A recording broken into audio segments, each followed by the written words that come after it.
Welcome back to the Metal Exchange. Justin and Chris here with you for another week, and it's the first Monday of the month, which means Request Monday at the Metal Exchange.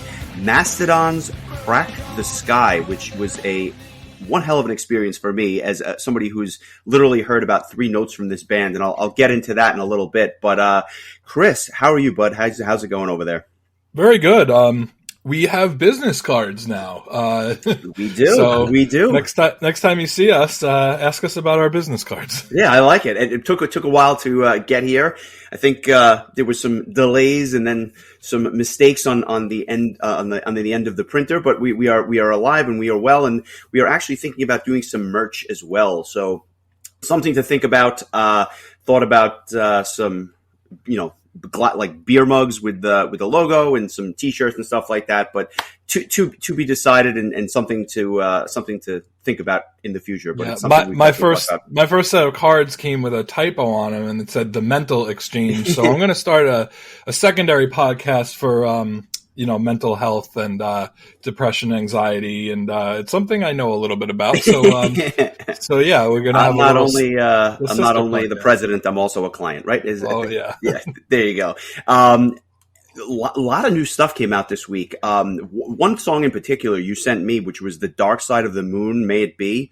What an awesome song that was! That was like a real surprise. Came out of nowhere.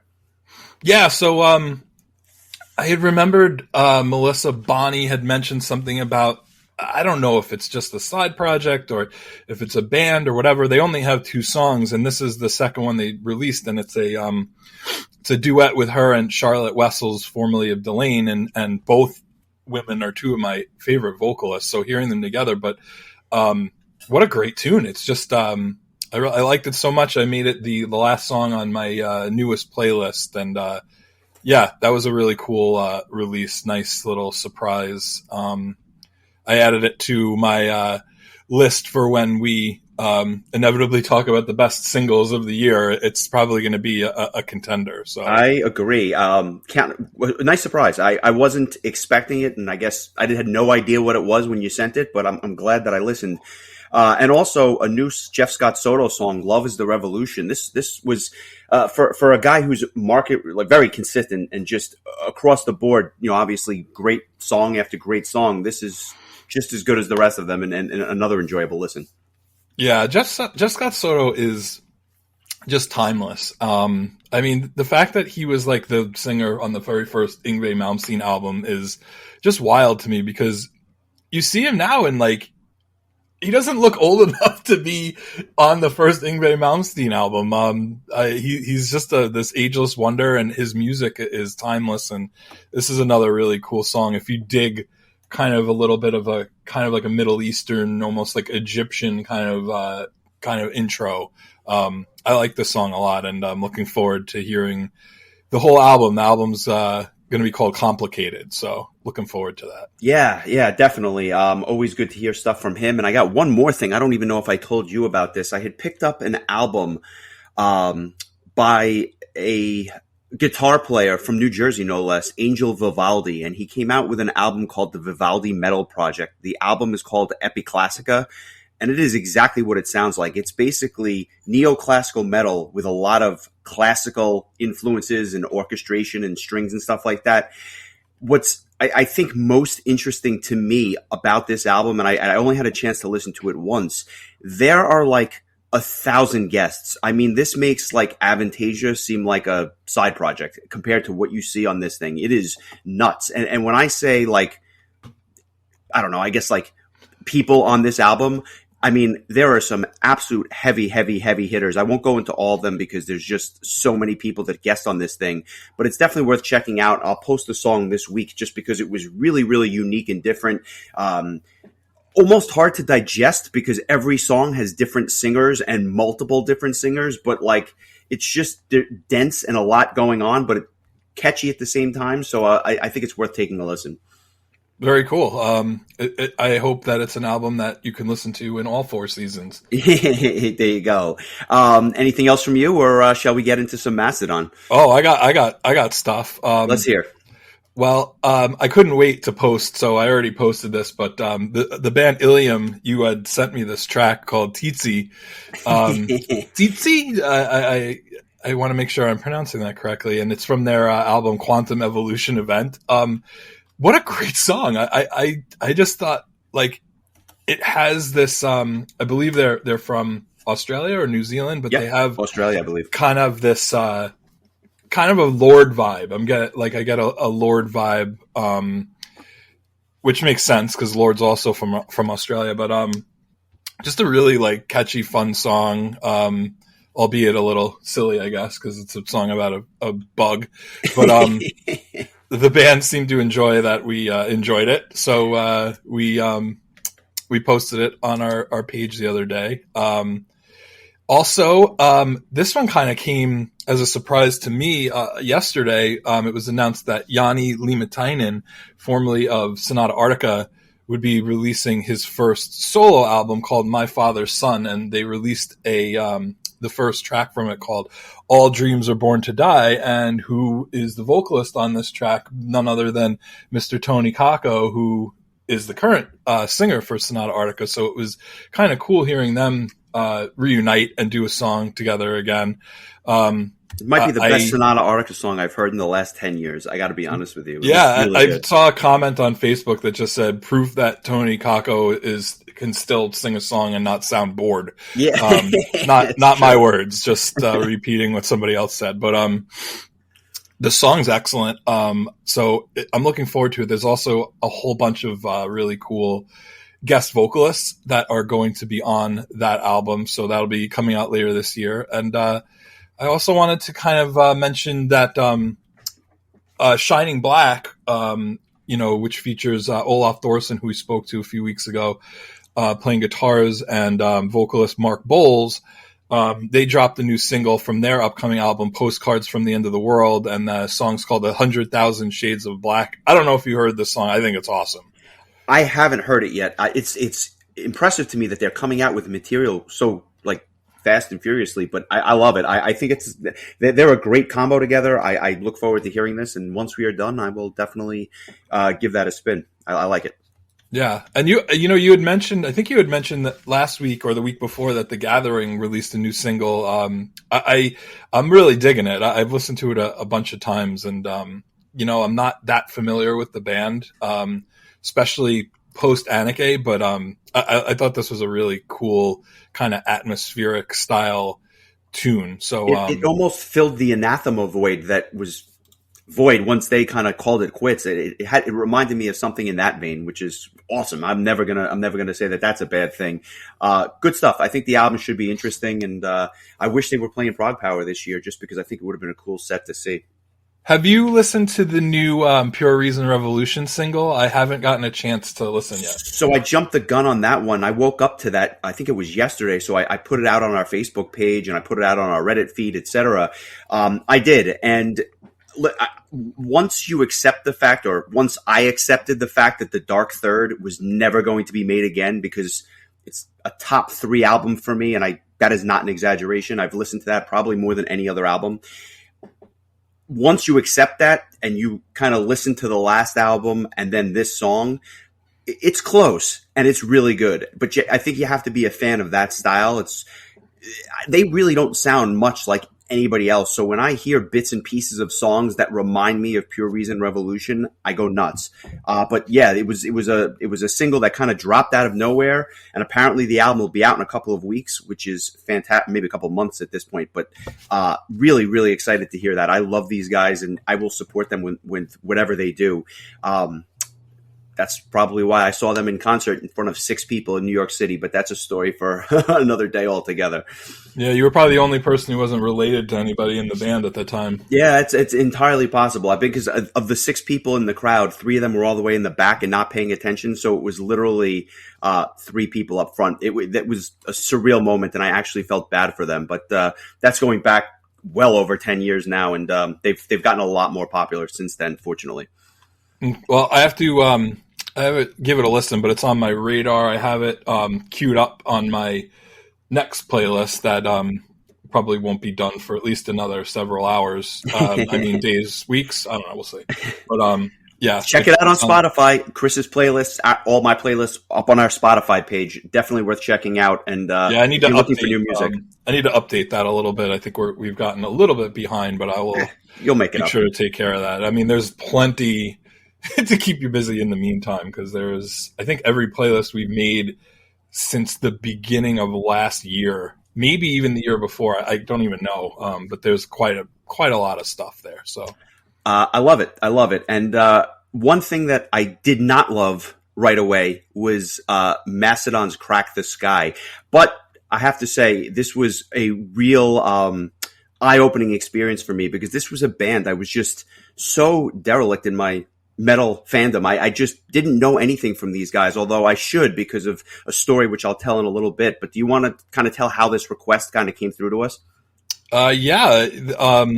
I have a local friend here named Dave Milburn, and he recently started listening to the podcast, and he's like, no joke, going back and listening to all the episodes in the archives, which we very much appreciate. And he had asked us a while ago to cover a Mastodon album, and so I asked him if he had one that he particularly wanted us to do, and he said "Crack the Skye." And it was kind of funny because he had sent me a message last week, and he was like, if you guys decide you're going to do "Crack the Skye," and like we had already decided that's what we were doing, so it was kind of funny. I was like, well, as it happens to be, we were actually getting prepped to do that this week. So he sent in his blurb, and it kind of made me chuckle, and you'll understand why. He said, "Hey guys, I'm so glad you're doing an episode on this album. Crack the Skye was Mastodon's fourth official release and was a rare example of a huge departure in sound that did not alienate much of the band's fan base." This is the part that made me laugh. "The concept is your stereotypical protagonist astral projects into a wormhole which sends him into the body of Rasputin during Tsarist Russia, where he must escape assassination." I mean, if I had $1 for every hasn't done it, then this is probably a first. If I had $1 for every album that I had that had that kind of thematic undertones, I'd have $1, which would be this one. So you know, it's I think that was what Pearl Jam's Vitology was about, or maybe not. But anyway, he continues. "But juxtaposed with this over-the-top sci-fi story is the title track, which is a tribute from drummer and Rochester native Bron Daler to his sister Skye, who took her own life when they were both teenagers." He mentions his track of the week here. I'll kind of hold on to that until we get to it. But good. He also says, whatever you rate this album, I'm sure you'll agree that it's incredibly unique and ambitious. Cheers and keep up the great work, Dave. So thank you, Dave. Appreciate that. And very well said. Yeah, very well said. And I have to say, this was a band that, like, my first exposure to them and only exposure to them was in the fall of 2004. And you say, why then? Well, I'll tell you why. It was my first semester of law school, and I remember hearing the name of the band, not knowing anything by them, and a guy who was in my section. And for anyone that doesn't know, your first year of law school, you basically sit with the same 100 students every single day for the entire year. And so they bring everybody up into these sections. And this guy, Joel, was in my section. And all of a sudden, he was wearing like a flannel shirt. And under it was a black T-shirt with the Mastodon logo for their prior release that had come out in August of 2004, which was fascinating to me because I had never, let's put it this way. I didn't know anybody that knew Leviathan, the album, Moby Dick, yes, but not Leviathan, the album, not Mastodon. And this guy's wearing a Mastodon t-shirt. And I went up to him and I said to him, you know, are you a fan of the band? How did you get the shirt? The whole thing. And again, I had never heard a note from these guys. He basically went on to tell me that he went on tour with them, I guess during their early formative years, and was their photographer, at least for those early albums. And I had no idea. So he was telling me all these stories, fascinating stuff. And then after that conversation, I went and played Leviathan for the first time and the only time because I hated it. And at the time in 2004, I hadn't started really listening to a ton of aggressive stuff, and some of the vocal melodies, well, I don't want to say melodies, the vocal lines on that album just did not grab me. So I never listened to it again. And when this request came through, I thought album was going to be more of the same, and it couldn't have been any different from what I remember Mastodon being. So I have to go back and with this newfound appreciation that I have for some of the more aggressive music, I have to go back and listen to Leviathan. But this album was a complete trip in another direction that I was not expecting at all. Had you had any exposure to these guys, or was this like the first and only time you've heard them?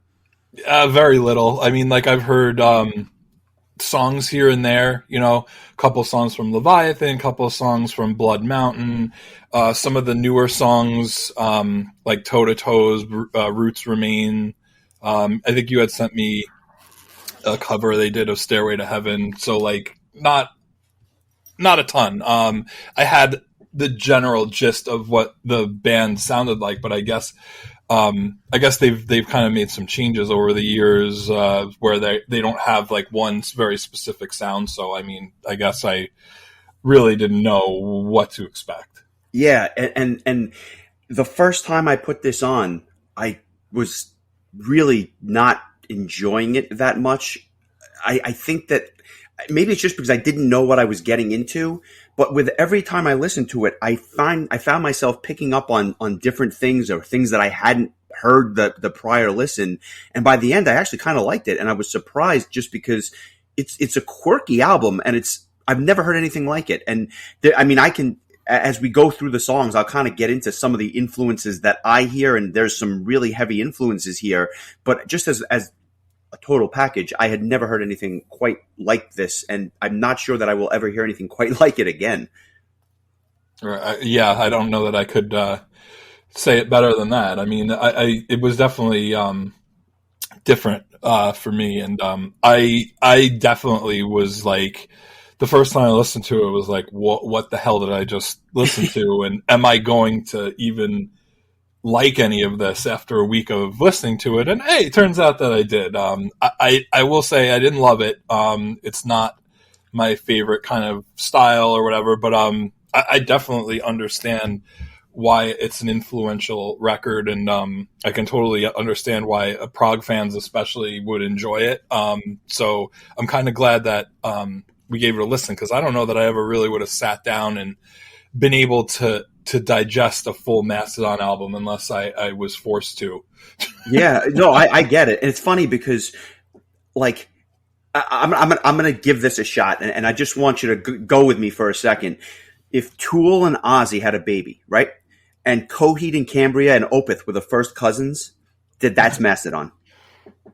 That sounds a little weird, but I hear it, especially So I'm realizing now that this band has 3 different singers, but the guitarist Brent Hines or Hines, not sure how he pronounces it, but he sounds just like Ozzy to me, and like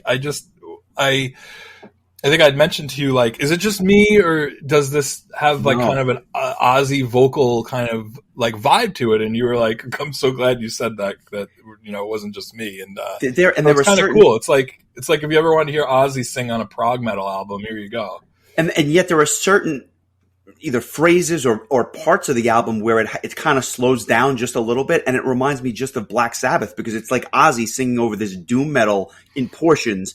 But for the most part, yeah, it's like alternative prog, I guess, is the best way to describe it, because there's definitely an alternative vibe here as well. And there are parts of the album where I thought I was listening to Soundgarden. So, I mean, it's all over the place, but we'll get there. You know what?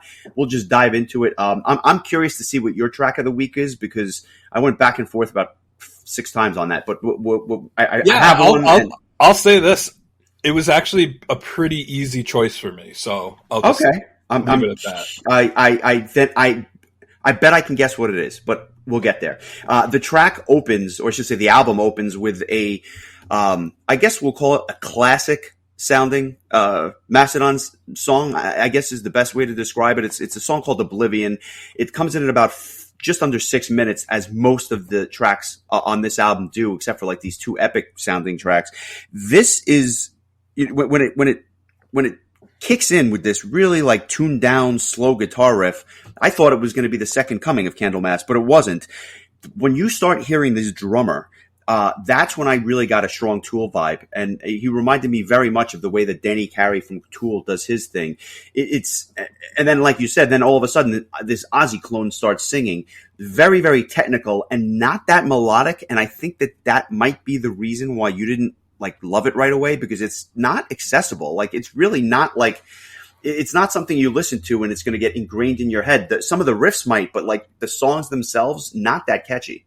Yeah, it's definitely, I agree that it definitely has kind of a doomy kind of vibe to it, at least when it starts out. But then like about a minute in, it starts to kind of chug a little bit with the guitars and stuff. The more I listened to the song, the more I liked it. I'm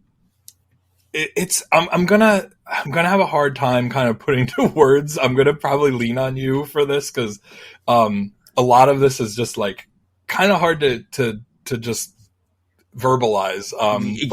It's, if you listen to the chorus, that's where I was getting that Soundgarden or an Alice in Chains vibe, which I thought was like really, really unique. And then towards the end, it kind of gets bluesy, like a heavy Led Zeppelin. I don't know. This was a really intriguing song. I didn't love it, but I have to say it was well constructed. I liked it more with each listen. I like it. I don't think I loved it. It is kind of the way I would describe it, but really, really interesting stuff. And I'm curious to see if other people had the same reaction that I did, insofar as just, I've never heard anything like this really. And it was fascinating to me. Well, I'm glad you mentioned Soundgarden because I found it very interesting that the producer of this album is Brendan O'Brien, who is a very well-traveled record producer. He's produced nearly all of the Stone Temple Pilots and Pearl Jam albums. He's also worked on, he was the engineer on Blood Sugar Sex Magic by Red Hot Chili Peppers. He mixed the Temple of the Dog album. He's worked with Black Crowes, Bruce Springsteen, Rage Against the Machine, Limp Bizkit, Korn, Offspring, Train, Audioslave, Velvet Revolver. But he mixed Super Unknown by Soundgarden. So I can hear it. I actually hear it on here. And it's not that the songs are that much like Soundgarden, but it has this like muddy grittiness to the sound in many spots that it was, I guess I should have known, right? Like I didn't know, but I guess I should have known based on kind of the way that this is constructed. Anything else? Definitely like an alt/grunge, like a little bit of it that kind of gets sprinkled in. I just feel like maybe the reason it's difficult to explain is because it just feels like there's a lot, like you said, there's a lot of influences all kind of diverging onto this album. So. Yeah, we'll give it our best shot. I think the second track is a little bit easier. I don't know. I guess a little bit easier to kind of describe. Divinations is a shorter song. It's only 3.5 minutes. It's like a short proggy song. Outstanding drumming. Very, very Opeth like for me. It's a heavy song, and even though it's like, it's not a ballad. It's just this heavy, short, like kind of in your face, almost messy sounding song, but yet you can hear that the musicians are just really, really, really tight. And I thought it was a nice contrast to the first track. There's also these like subtle guitar solos that you hear during the choruses, but in the background, which I thought was a really nice touch. There's this instrumental section towards the end, very grungy, not my favorite part of the song. I actually think it's not the most memorable track on the album either, and it was kind of an interesting choice to start the album with these two, but they do provide a nice contrast to one another. Yeah, this made me think of like if there was going to be a song from this album that would have been like a good hard rock radio song, this probably would have been it. It's pretty straightforward. It's not very long. I think it's probably maybe one of the more accessible songs on the album, maybe just because it's not that long and it's not that complicated. But I thought this was pretty good. Kind of features a little bit more of the screamy vocals. I'm not sure which of the members is the screamy one because, like, no joke, there are 3 members of the band that provide vocals on this. There's like kind of the regular clean vocals, the Ozzy style clean vocals, and then kind of the screamy vocals. And then not to mention you have Scott Kelly, who does guest vocals on the track Crack the Skye. So there's 4 different people. Oh, and Brendan O'Brien, who I just mentioned, does backing vocals. So there's 5 voices throughout this album. So I'm not even going to pretend to know who's who, other than I actually did look up who in Mastodon sounds like Ozzy and found out that it was Brent. So I just wanted to make sure at least I knew that part. So at least we all agree that we're not crazy when it comes to that anyway. Third track is Quintessence. It's a tad slower, not a ballad by any means. The verses are a touch repetitive for me.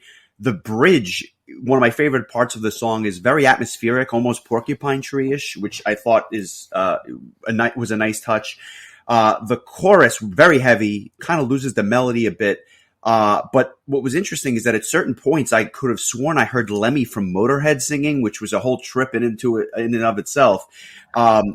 My favorite part of this whole song, though, is this instrumental section and the last minute and a half, because I just thought the way this song kind of goes out was really, really, really awesome. And I think it was probably one of my favorite portions of the album.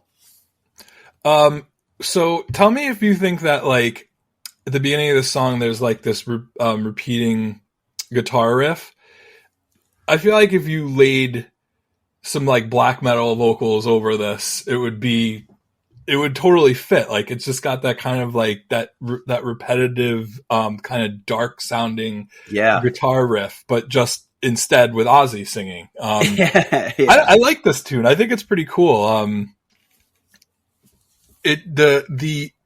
The chorus sounds like it's a different song though. Like all of a sudden it kind of goes into like this, more like almost more of like an alt rock style, chorus. But yeah, I think this was one of my, more favorite songs there's only 7 songs on the album, but this one I liked quite a bit.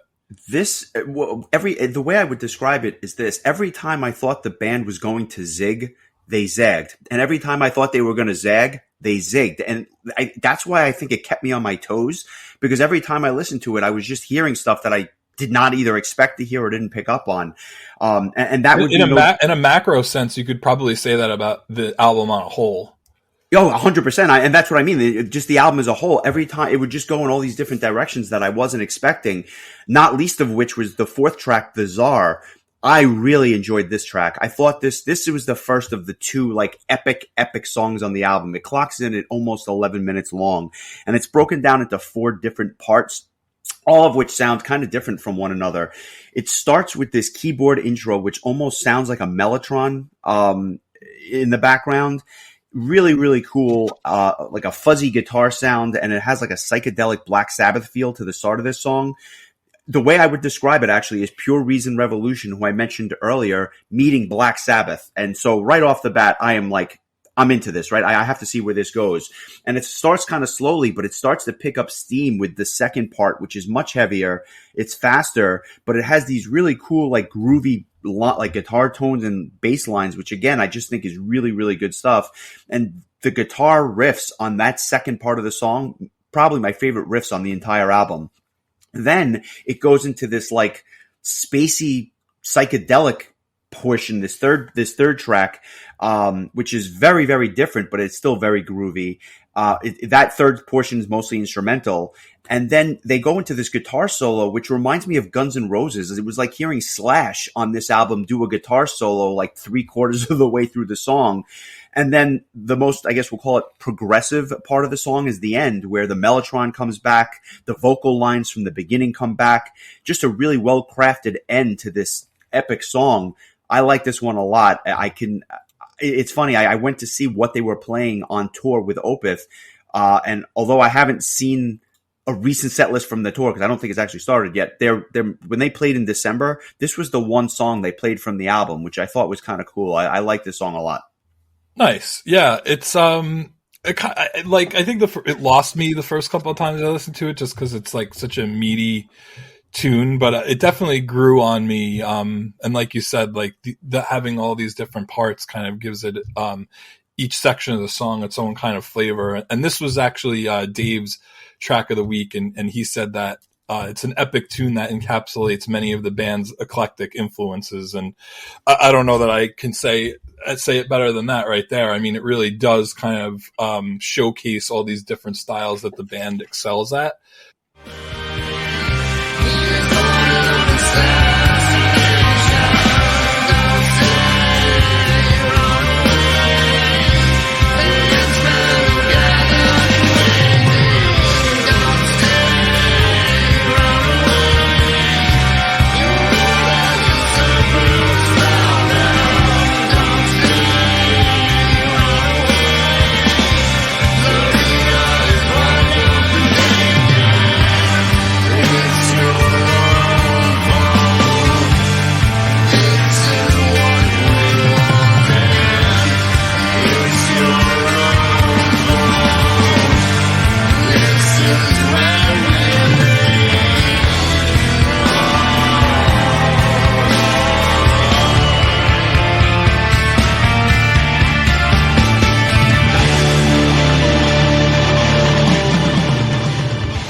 Good stuff. Yeah, that was Dave's track of the week, and sounds like you enjoyed it quite a bit as well. Yeah, definitely. It was probably runner-up for me for track of the week, so I'm glad he chose that. We kind of come back down to earth a little bit with that next song, Ghost of Corellia. Come again? Quite literally. Yeah, no, literally. I know. Ghost of Corellia. Before I get to my thoughts, I want to hear what you have to say about this one. What did you think of this track? I liked it. It turns out that I really didn't dislike any of the songs on this album. It's just, again, it's another one of those albums where like I go into it like with a shrug pretty much. And then I end up, after I listened to this 5 times this week, I just really wanted to make sure. And even on like the 4th listen, I was like, it's still not like seeping in for whatever reason. And I think, yesterday I listened to it finally for the 5th time, and I think it finally kind of clicked with me a bit. I dug this song. It kind of, it starts out, with a lot of, instrumental, like, goodness, like lots of drumming and guitar. Great percussion here. Like the percussion lines at the beginning were fantastic. Yeah. And this is drummer Bron Daler's first album with the band, so hell of a way to debut. And you can tell that much like Dream Theater, who we'll talk about it later on. These are all like really proficient musicians. Like everybody's really good at what they do. Like the guitar work is really strong. The drumming is great, and everything is mixed in such a crisp way. It really, even though it does kind of have kind of an overall kind of grungy, like almost noisy kind of sound to it, but it's also mixed well, like as if that was the point. Like it wasn't meant to sound bad; it was meant to sound gritty. And I think I agree. That's how it comes out.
This song is actually going to be my track of the week, Ghost of Corellia. I loved it. The riff in the beginning, which kind of permeates the entire thing, was just in my eyes, a blatant Tool ripoff, but well done. Like a nod to Tool and like no bones about it. Well, it wasn't like they were making any albums in 2009, so exactly. It was almost like Mastodon was filling that void.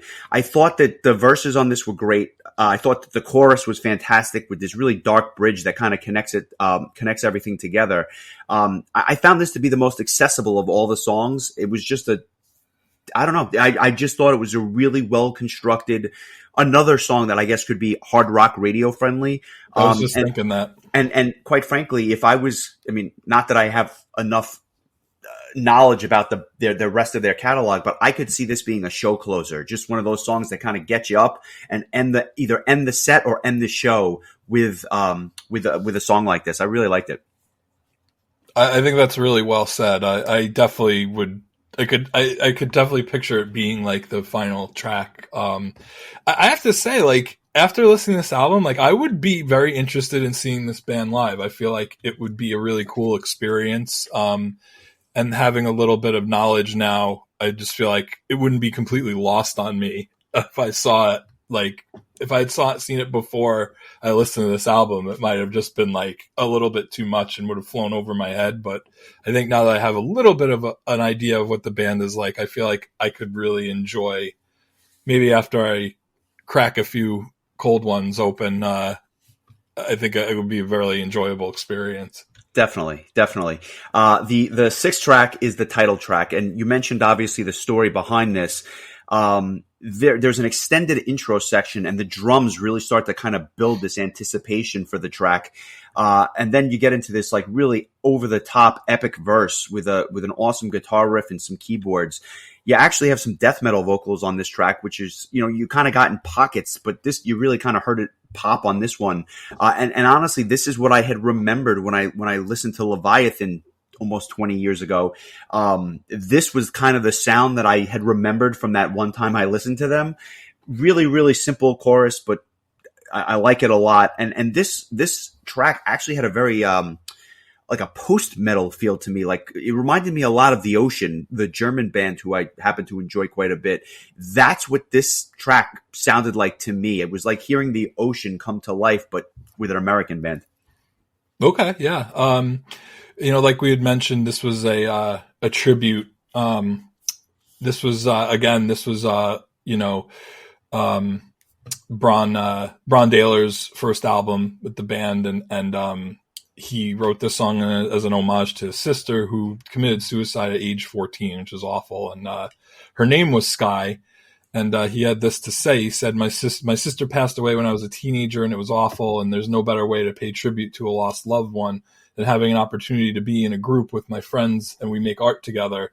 Her name was Skye, so Crack the Skye means a lot of different things. For me personally, it means the moment of being told you lost someone dear to you.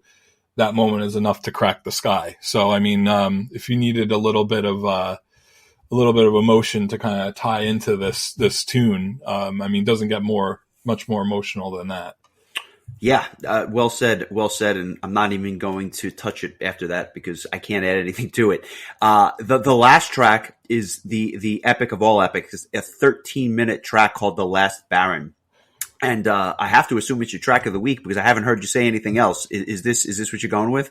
It sure is. I like it. Why this track? I just enjoyed it. I mean, I would have expected, if you had told me that there's a 13-minute Mastodon song, I've been like, oh my god, I'm gonna get so bored. But I ended up really liking it. It just stays interesting the whole way through. All the instrumentation's fantastic. All the vocals.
don't know any like how to describe it specific like in a specific way, but I just happen to like this one more than the other ones, and it just kind of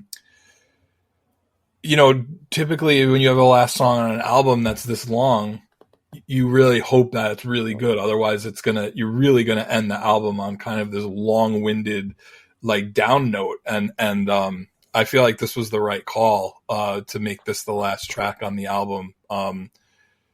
Just fantastic stuff. I liked it a lot, and I'm glad we all chose different songs because it'll make for a good display for, those who aren't super familiar with Mastodon, like we weren't going into this, some of the different styles that the band is capable of.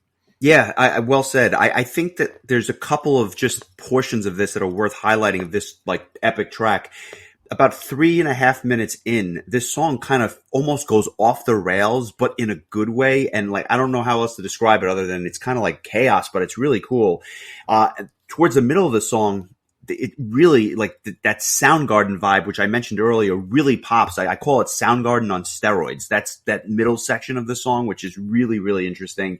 And then there's this instrumental portion where all of a sudden it almost has that circus-like feel to it that you hear when like Jordan Rudess does a solo for Dream Theater, like that wacky, like just kind of going off the rails there too.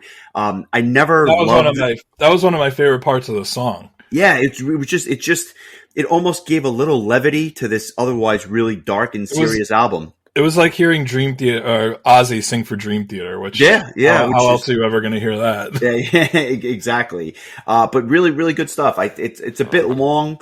There's some of the vocal effects that they do on this one I don't love, but otherwise I thought it was a really good track and a nice way to close it. Before we get to our ratings, I think it's worth noting this album really got like rave reviews when it was released. It was the #1 album by Metal Hammer in 2009. Other publications have had it as one of the greatest prog albums of all time.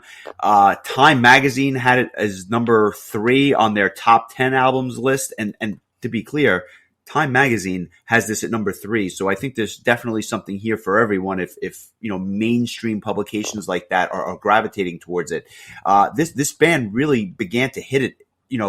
I think Leviathan was their first, kind of big release, but by this point, the band had kind of exploded, and I think they're every bit as popular now as they were, a dozen years ago. Well said. Yeah, I was really impressed with the accolades that the album. I saw that Rhapsody called it the 7th best album of 2009, and I assume that's the Napster owned Rhapsody and not Rhapsody of Fire from Italy, yes, calling it the 7th best album of 2009. I'm not sure what they came out with that year, but they may take umbrage with that. Scale of 1 to 10, what are you giving this? So for me, I give it a 7. I thought that it was very good. Not my favorite style of music, but I have to say, like, when I first listened to it, I didn't even think I would sniff a 7 by the time the week was out. And so it really grew on me as the week went on. And again, it's another reason why I enjoy doing this so much, because this is just really kind of, going outside of my, my usual, which I do consider my musical taste to be pretty well-rounded and large, but, at least when it comes to metal, there's just some bands that kind of fall through the cracks. You just listen to one track and you're like, and you kind of move on. And this was one of those bands for me. So I'm really glad that we got to talk about them and I could kind of give them more of a chance. And like, if it ever comes down to like us being on 70,000 tons of metal and this band happens to be playing, like you wouldn't have to do much to convince me to go check them out. I'll just bring you a Yingling and I'll say, come follow me. And I think you'll go anyway. But I'll say this. It's a 7 for me as well. I enjoyed it more than I thought I was definitely at the beginning of the week. It made me curious to check out the other albums and actually go back and listen to those, which is the strongest compliment that I can say. Just, it made me curious about the band. And I wasn't planning on going to see them with Opeth, but now I'm kind of curious and wondering if I can grab a ticket because I think it would be very interesting. Good stuff. And, what's funny, we got some requests this week for other bands that have also slipped through the cracks.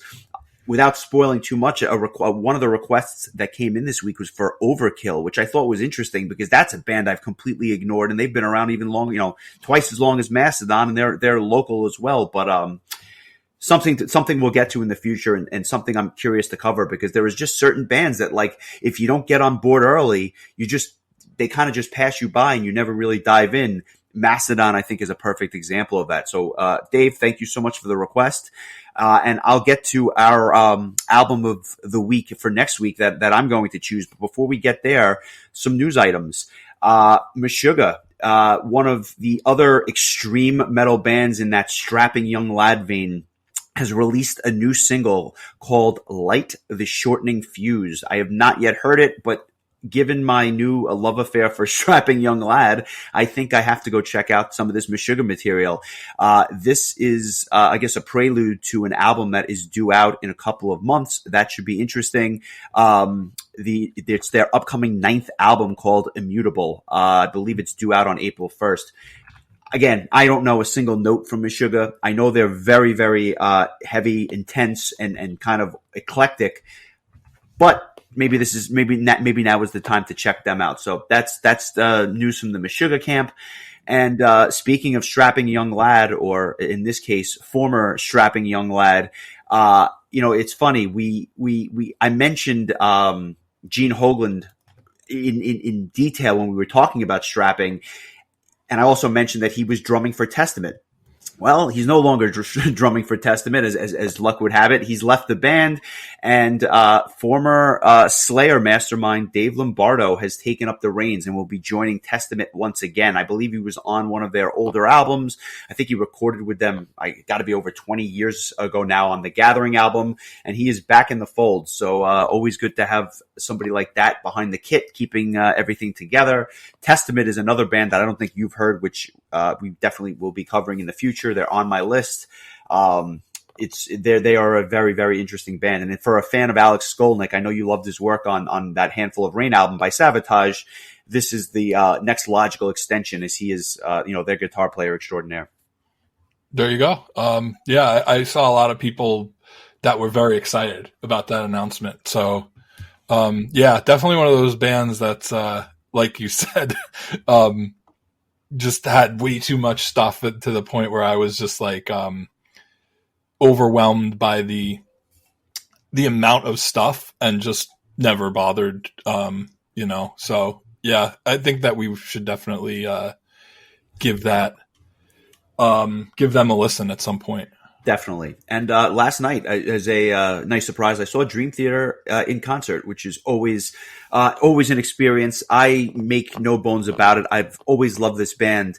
Labrie was in rare form last night, and the rest of the band was really tight. Ironically, they gave a shout out to Mike Portnoy, who was in the crowd. No kidding. Yeah, he was in the crowd. Labrie gave him a shout out, and you heard it here first. I believe he will be back behind the drum kit for Dream Theater in the not so distant future. So bookmark the episode. I said it on the March 7th episode. I do believe he will be back in the fold very, very soon. Good. Can he sing too? He does the backing vocals.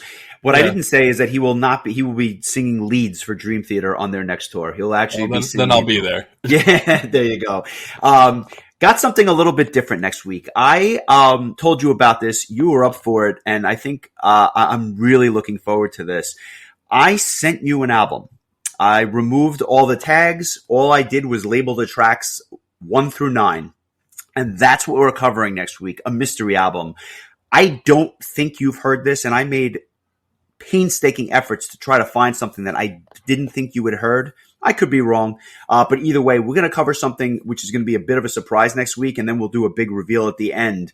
And obviously, when we put up our tracks of the week, people will get to hear this band and whatnot. But I'm not going to reveal who it is right now. I'm just going to say, listen to the album. We'll reconvene next week, and I'm very curious to hear your thoughts on an album that was literally handpicked for you. Yes. First of all, that makes me feel very special. Good. I'm glad. That's what I was going for. But yeah, so you did send it to me, but I didn't want to listen to it just yet. I wanted to I really wanted to digest Mastodon, and I also didn't want to over listen to what you sent me to the point where like I almost like get too deep in the weeds about it. I kind of want to give it like the same amount of love that we give all the albums, which is about 4 or 5 listens. But I am super curious and very excited. I thought this was such a neat idea. And, this is something we don't typically do, but I'm going to tell you what we're doing, 2 weeks from now. It's something that kind of, popped into my head a little while ago, but right before we went on the air, and it's something that I think is going to be really helpful for me, and also going to be really interesting to hear your thoughts as well. But it was recently announced that Prog Power, this coming year in June, has sold out days 3 and 4, which are the main days of the festival, Friday and Saturday night. And one of the bands that's headlining is a band called Conception, and they have been, their first album was released, I believe, in 1991. So they've been around for a long time. We've mentioned them specifically when we talked with John Macaluso because of his connection to Tori Ostby. What I'd like to do, and we haven't done this since Shadow Gallery, but I'd like to talk about their entire discography, mostly because I am not super familiar with a whole handful of songs from them, particularly the first and third albums. So like I'm really familiar with Parallel Minds and Flow, but not so much with their debut album or with their In Your Multitude album. And then we can just throw on the newest album that came out 2 years ago, just as icing on the cake. But we'll treat it much like we treated the Shadow Gallery episode, where it'll be like a career retrospective. And because being that they're headlining in Prog Power, and it'll be my first time seeing Roy Khan sing live, I really want to make sure that I know every possible song that they could bust out. So that's my plan. And I'll try to see if we can reach out to somebody and possibly get an interview, much the way we got to speak with Gary Wehrkamp after our Shadow Gallery discussion. But I did want to give you 2 weeks because that is 5 albums that we need to listen to. So it's really funny you mentioned that. I was invited to go to Norway this weekend to go hang out with the band. No joke. Well, then maybe you should go get that interview for Yeah, I really dropped the ball on that one. It's funny. I was invited to go out there. They're playing a show in their hometown next weekend, which I had tickets to as well, but obviously I am in New York. I am not in Norway. But yeah, if we can get a hold of them, that would be fantastic. I know that they're a little bit tied up this week, but next week maybe a little bit more open. But yeah, I'll say this. I don't know the first album as well as I should. I don't know that they ever really go near the material so much, but In Your Multitude has some fantastic tracks, and you definitely will enjoy that listen. And I don't have to tell you about the rest of the material, which I'm sure you have heard, quite a bit. This will definitely be fun. I'm glad to do this, and I think it's obviously very timely because we will be seeing them in a couple of months at this time. And I should mention as a caveat that their first 4 albums are not easy to find. They're not available on streaming services. You can't buy them on iTunes. For whatever reason, I think these were like Noise Records released back in the day.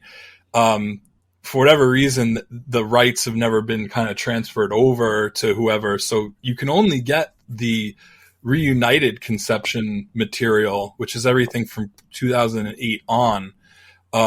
They do have a couple of, they remade a couple of their older songs, like A Virtual Love Story and Roll the Fire. They redid Gethsemane, which was from Flow.